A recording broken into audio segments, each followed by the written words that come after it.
Pennsylvania, the autumn of 1921. A chill wind moves through the valleys of Windmore, carrying the scent of damp earth and turning leaves. But here, rising out of the landscape like a limestone ghost, is something that defies the American dirt from which it grew. It is a structure of terrifying symmetry, its massive Georgian pillars glowing white against the darkening sky. The sound of gravel crunching under the tires of a Rolls-Royce is the only intrusion on a silence that feels engineered. Look closer. A French chateau has been grafted onto a Pennsylvania hill, a palace built for a banker, not a king, yet it dwarfs the seats of European royalty. It is a monument of contradictions, an ancient aesthetic powered by the most modern electrical grid in the world. A house of 147 rooms, designed to host thousands, yet inhabited by a family of 3. The numbers are staggering. 147 rooms, 45 bathrooms, 28 fireplaces, 6 floors. A construction cost of $7 to $10 million, well over $150 million in today's currency. More than 1,000 men worked at the peak of construction to ensure that every inch of the 100,000 square foot floor plan was perfect.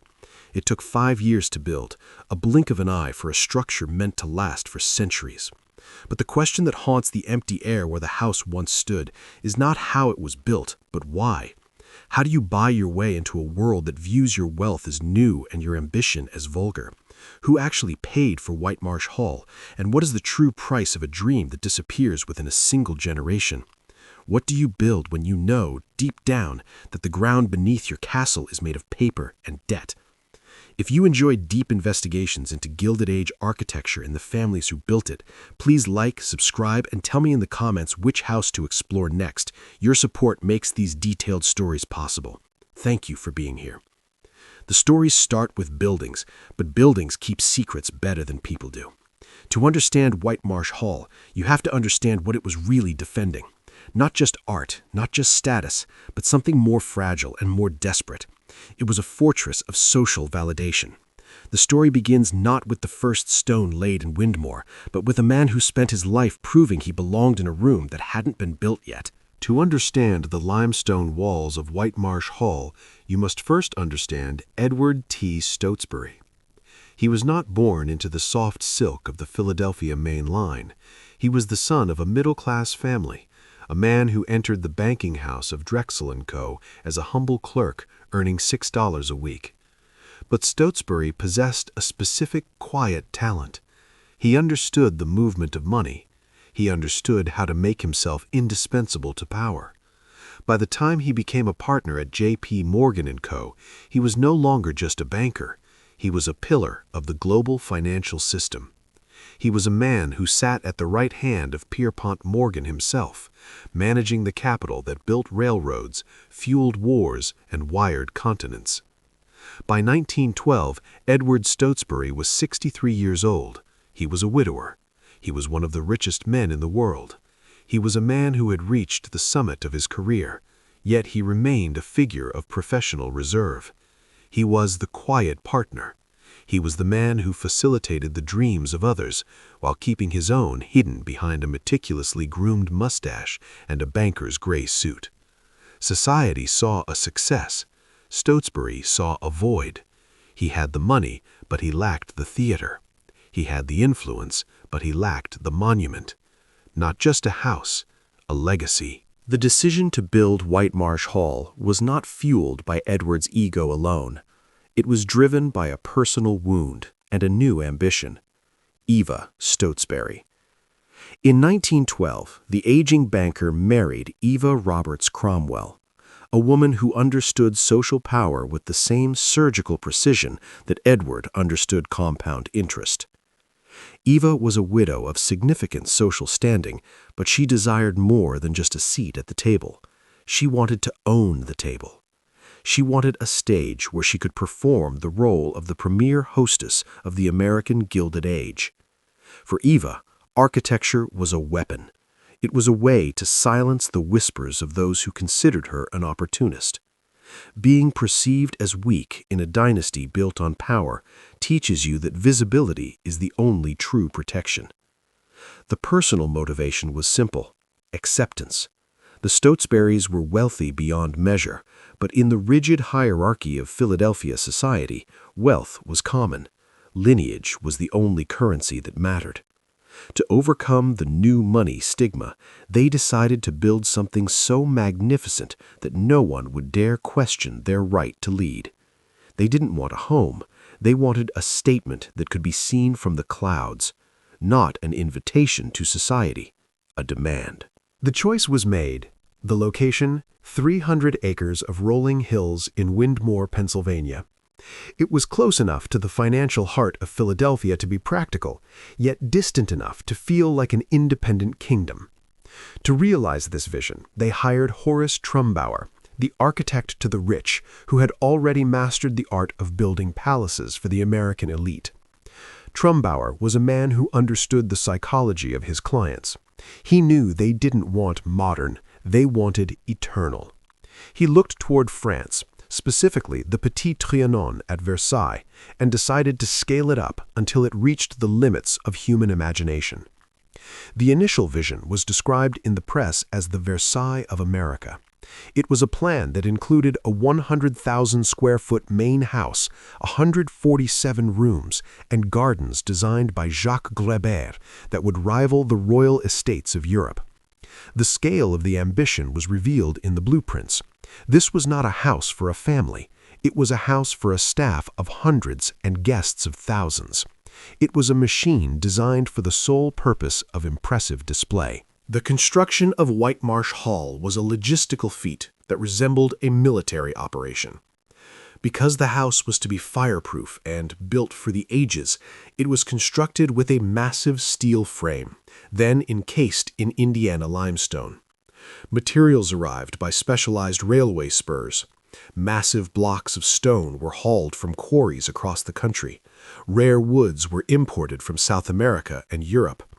Antique mantels and entire rooms were purchased from crumbling European estates and shipped across the Atlantic to be reassembled in Pennsylvania.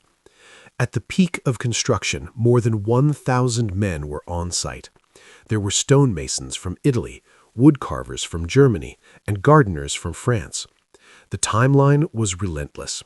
From 1916 to 1921, the hills of Windmore were a hive of industrial activity. The scale was extraordinary even by Gilded Age standards. The main house alone covered 100,000 square feet. There were 147 rooms, including 45 bathrooms and 28 fireplaces. The construction cost was estimated between $7 million and $10 million in 1921. Adjusted for inflation, that is roughly $150 million to $200 million today.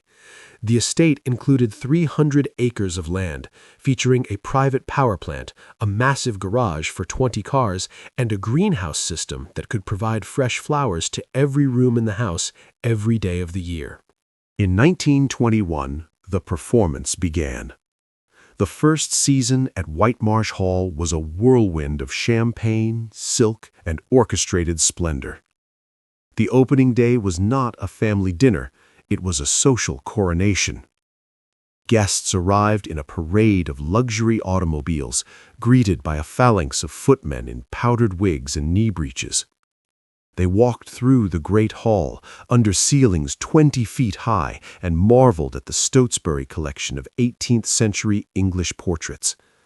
The initial reactions were exactly what Eva had hoped for: awe, envy, and a reluctant admission that the Stotesburys had achieved the impossible. The house worked. For that first season, the performance was flawless. The chandeliers blazed with electric light, a marvel for the 1920s. But beneath those glowing rooms, coal arrived by the ton, and boiler rooms the size of small factories burned through fuel at a rate that demanded constant feeding. The beauty was real. The cost was real. While guests upstairs compared their European travels, a small army moved through the walls, ensuring the illusion never flickered. The performance had been staged, the actors were in place, and the Versailles of America was officially open. But beneath the celebration, a question remained. How long can a performance last when the stage itself costs more to maintain than the ticket sales will ever cover? A day at Whitemarsh Hall began long before Edward Stotesbury opened his eyes to the silken wallpaper of his master's suite. It began in the cold, blue-black hours of the Pennsylvania morning, while the 300 acres of Windmore were still shrouded in mist. 4:30 in the morning, 5 at the latest.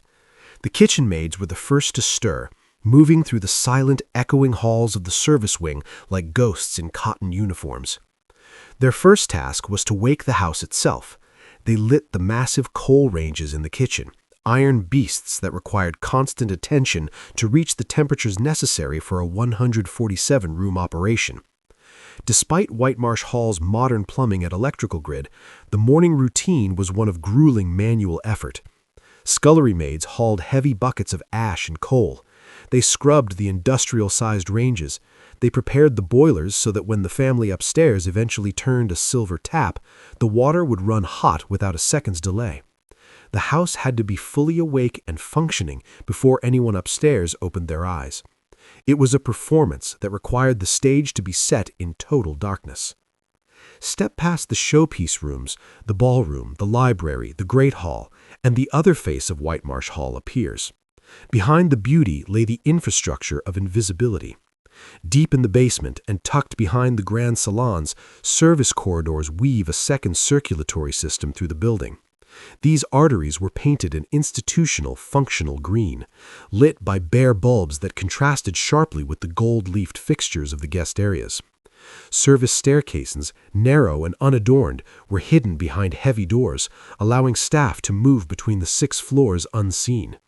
The architecture was designed to ensure that a guest would never encounter a bucket, a broom, or a person in a sweat-stained uniform. The hierarchy below stairs was as rigid as the steel frame holding up the roof. At the top stood the butler and the housekeeper. They were the generals, possessing the authority to hire, fire, and command. Just beneath them were the upper servants, the valets and ladies' maids, who handled the family's most intimate needs. Below them were the footmen and housemaids, lower still the kitchen staff, and at the very bottom the scullery maids and hall boys, often teenagers doing the filthiest work for the smallest pay. Everyone knew their place. Crossing a boundary meant consequences, not just a reprimand, dismissal. The movement of this army was controlled by the bell system, the estate's mechanical nervous system. Every major room upstairs featured a discreet bell pull. When a guest or family member tugged the silk cord, a corresponding bell jingled downstairs in the servants' corridor. Wires and springs ran through the walls, connecting the world of leisure to the world of labor. Each bell had its own tone. Experienced staff could identify the calling room by sound alone. When a bell rang, somebody moved immediately. The family and their guests did not wait. They did not see the rush. They only saw the result. The financial reality of this labor is recorded with cold precision in the Stotesbury ledges. A head housemaid at Whitemarsh Hall in the early 20s earned roughly $30 to $40 a month plus room and board. A scullery maid at the bottom of the ladder might draw closer to $15. For the period, and given the prestige of the house, these were competitive wages. But the weight of the Indiana limestone created a crushing disparity. In some years, the entire annual wage bill for the nearly 40 indoor servants came to less than the price Edward Stotesbury paid for a single 18th-century English portrait. The guests saw the art. The servants saw the dust on the frames. What these workers actually thought is a puzzle of fragments. A few letters survive, a handful of memories passed down through Windmore families. The sentiment was often a complex mix of pride and resentment. Working at Whitemarsh Hall meant working at the pinnacle of the service world. It was a line on a resume that guaranteed future employment. Yet the awareness of the difference never disappeared. They saw the waste of the banquets while they ate their own meals in the basement. They saw the silk while they wore the wool. The Stotesburys were not known as tyrants. By many accounts, they were generous employers who provided high-quality housing and medical care. But kindness from a position of total control is still a form of control. A gentle master is still a master. The daily operations of the 300-acre estate were a feat of choreography. It was not merely a house, it was a self-sustaining village. While the family might spend their mornings in the solarium, the grounds functioned with military precision. The greenhouse system alone was a massive undertaking. Thousands of flowers were rotated daily so that no bloom in the main house ever showed a sign of wilting. The choreography extended to the dining room. A formal dinner for 20 guests required a staff of 10 footmen, overseen by the butler. Each course was timed to the second. The two worlds architecture ensured that the transition from the frantic, steaming kitchen to the cool, silent dining room was seamless. The weight of the Indiana limestone was felt in the silence of those corridors, a silence that was bought and paid for by the constant movement of the unseen. To maintain the illusion of effortless luxury, the numbers had to be immense. The annual operating cost for Whitemarsh Hall in the mid-1920s hovered around $1 million, roughly $17 million today. This included a permanent indoor staff of 40 and a seasonal outdoor staff that could swell to 60 or 70. The estate consumed over 1,000 tons of coal each winter just to maintain a comfortable temperature in the 147 rooms. The garage housed 20 automobiles, including several Rolls-Royces, maintained by a dedicated team of mechanics and chauffeurs. The laundry facility, located in the basement, processed over 1,500 pieces of linen a week during the social season. Whitemarsh Hall was the ultimate social stage of the American Gilded Age. Its visitors were a roll call of global power. Peers of J.P. Morgan, European diplomats, and American presidents walked the parquets. When the Stotesburys threw a garden party, it wasn't an afternoon tea, it was a geopolitical event. Famous visitors were treated to a performance of American wealth that rivaled the old-world royalty they often represented. Weekend house parties were the norm, where guests were expected to change clothes 5 times a day to match the shifting schedule of breakfast, riding, lunch, tea, and formal dinner. What these visits meant was simple. The Stotesburys had arrived. They were no longer the new money bankers from Philadelphia. They were the hosts of the Western world. The mid-1920s represented the peak of Whitemarsh Hall's success. For a brief, glittering window, the system worked perfectly. Edward Stotesbury was seen as the great provider, a man whose wealth seemed as solid as the limestone of his house. The property represented the absolute height of the American dream, a clerk who had become a king. At this height, the property was not just a residence, it was a political and social tool. Decisions made in the Whitemarsh Library affected the railroads of the West and the rebuilding of post-war Europe. The house was the physical manifestation of the Morgan era of banking, massive, imposing, and seemingly untouchable. During the peak years, the Stotesbury art collection housed within Whitemarsh Hall was valued at over $20 million, $340 million today. It included works by Romney, Reynolds, and Gainsborough. The gardens featured 15,000 individual boxwoods and a fountain system that recycled 50,000 gallons of water an hour. The estate's private telephone exchange was larger than that of many small Pennsylvania towns, requiring its own dedicated operators. But beneath the glittering facade, warning signs began to emerge as the decade turned.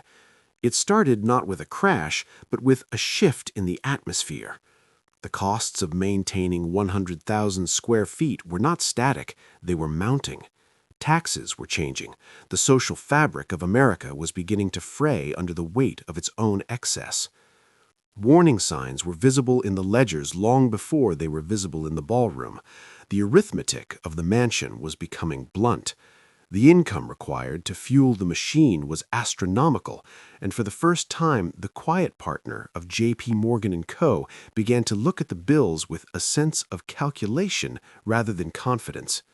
Beneath the celebration, a question no one voiced began to haunt the long corridors. How do you stop a machine that was designed to never slow down? The weight of the Indiana limestone was no longer just a physical measurement, it was becoming a financial reality. The transition from the era of glory to the era of survival was about to begin. The Great Depression did not arrive at Whitemarsh Hall with a scream. It arrived with a ledger. In October 1929, when the ticker tapes of Wall Street began to vomit out the destruction of American fortunes, the Stotesburys remained, at least superficially, untouched. Edward T. Stotesbury was a partner at J.P. Morgan & Co. He was the bedrock of the system. But the arithmetic of the mansion had begun to shift. The weight of the Indiana limestone, once a symbol of permanent triumph, was now a physical measurement of gravity. Every square foot of that 100,000 square foot palace required heat. Every acre of the gardens required sweat. Every guest required a performance that was becoming increasingly expensive to stage. The psychology of the house changed. It was no longer a theater of joy. It was a fortress of maintenance.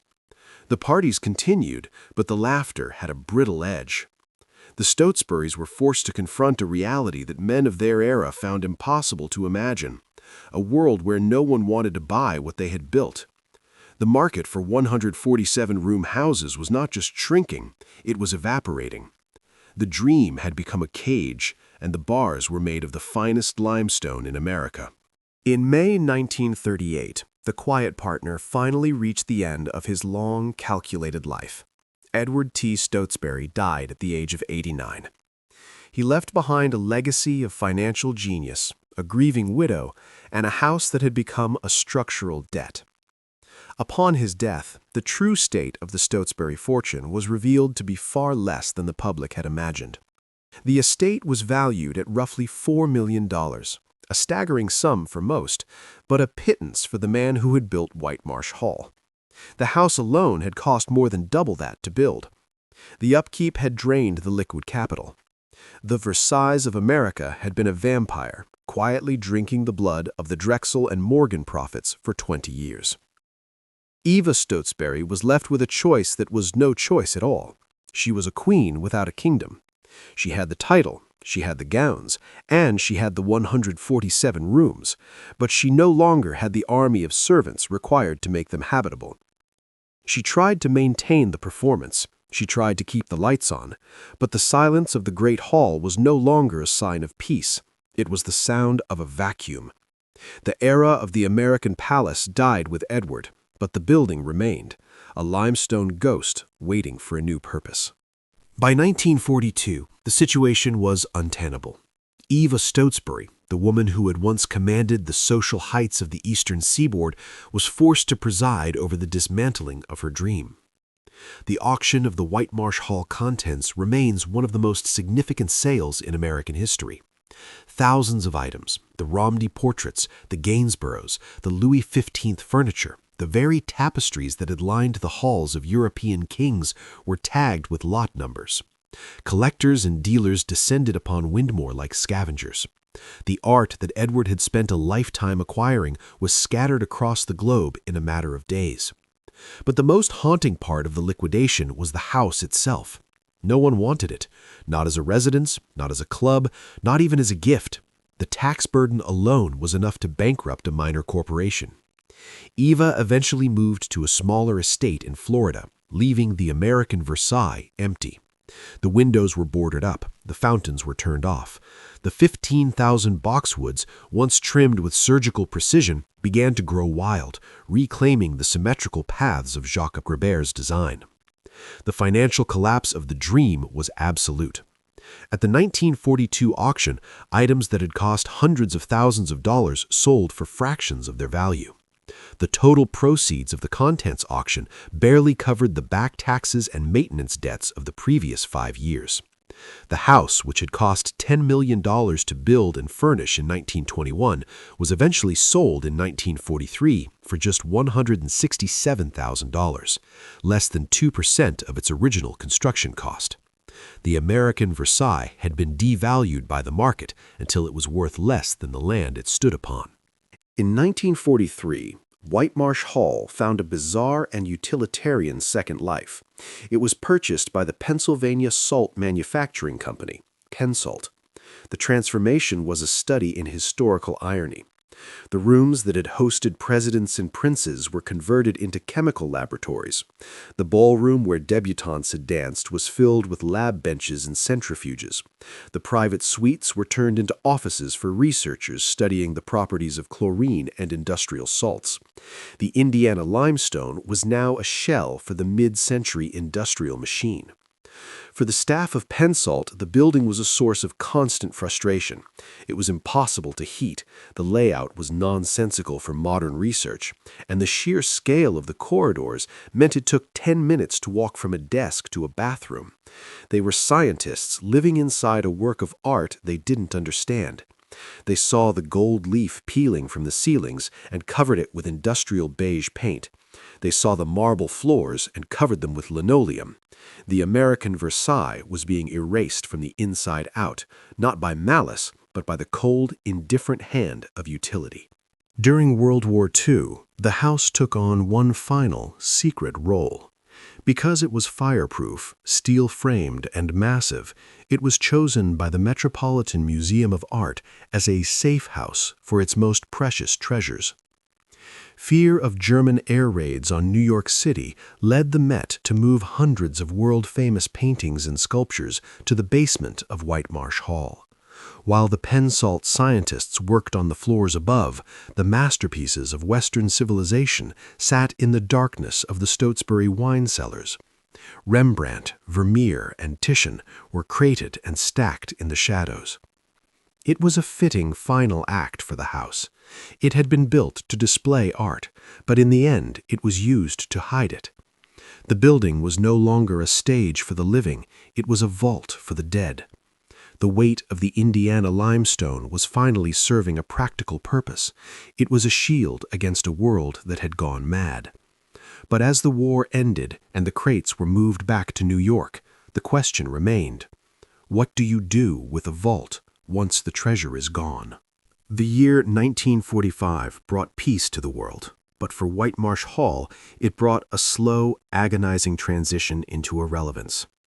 The Pensalt scientists who had used the house as a laboratory during the war remained, but their relationship with the building was one of mutual exhaustion. Imagine a chemist in a white coat working with corrosive salts beneath a ceiling where gilded cherubs looked down from the clouds of an 18th century French sky. The contrast was not just aesthetic, it was structural. The building was designed for the slow, silent movement of footmen, not the vibration of industrial machinery. The Indiana limestone, meant to stand for centuries, began to absorb the smells of the laboratory: sulfur, chlorine, and the sharp tang of ammonia. As the 1950s progressed, the estate was no longer a palace, it was a site. The 300 acres of Windmore were becoming too valuable as real estate to remain a park for a ghost. The tax codes had changed, the labor market had shifted, and the very idea of a 100,000-square-foot residence was now seen as a grotesque relic of an era that had failed.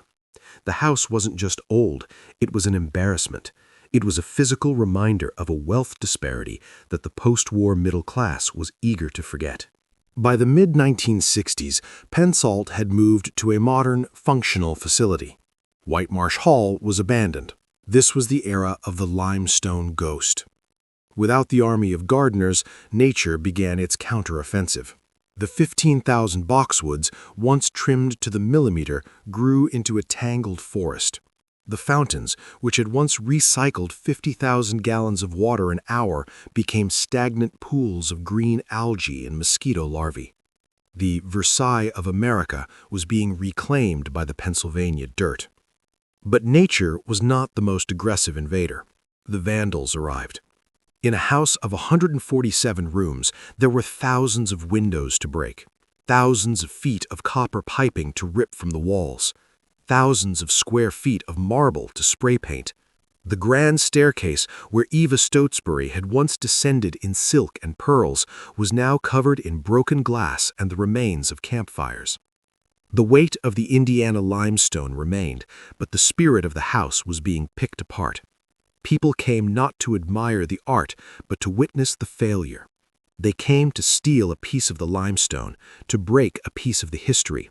to prove that even the greatest monument of the Morgan era could be brought low by a teenager with a hammer. In the late 1970s, a final attempt was made to save the shell.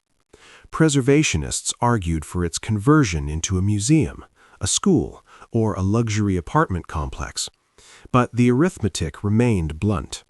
The cost of restoring the house was estimated in the tens of millions, far more than the building was worth.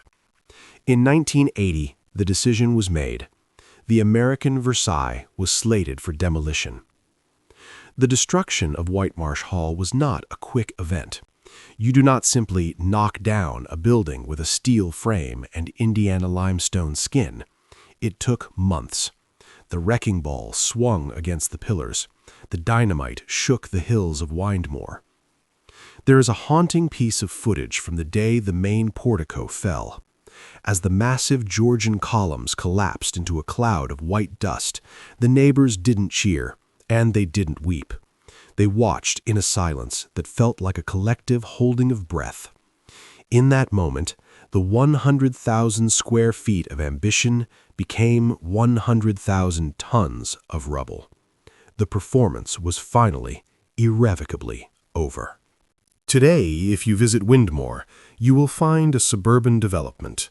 There are townhouses and cul-de-sacs, but if you look closely, the ghost is still there. The grand entrance gate remains, standing tall and absurd at the end of a modern residential street. A few limestone pillars sit in people's backyards, repurposed as garden ornaments. Part of the original fountain system is still visible, a concrete scar in the middle of a manicured lawn. The most significant remnant is the limestone ghost of the foundation. The developers didn't remove all the stone, they simply built on top of it.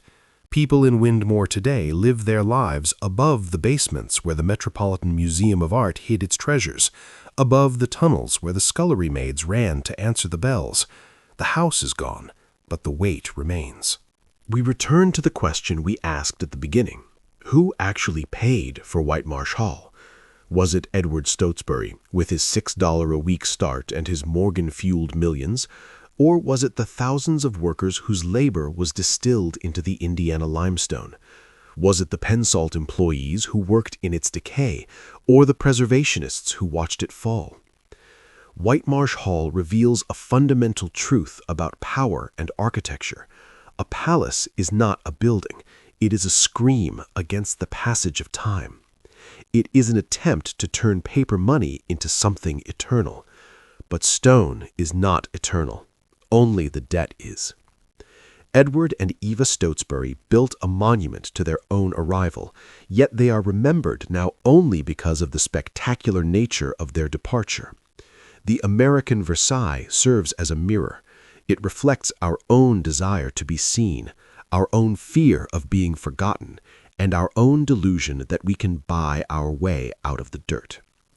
As the sun sets over the townhouses of Windmore, the shadows of the old gate stretch across the asphalt.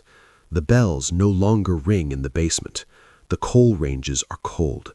The Indiana limestone has been ground into gravel, but the story remains, a warning carved in stone, then whispered in the wind.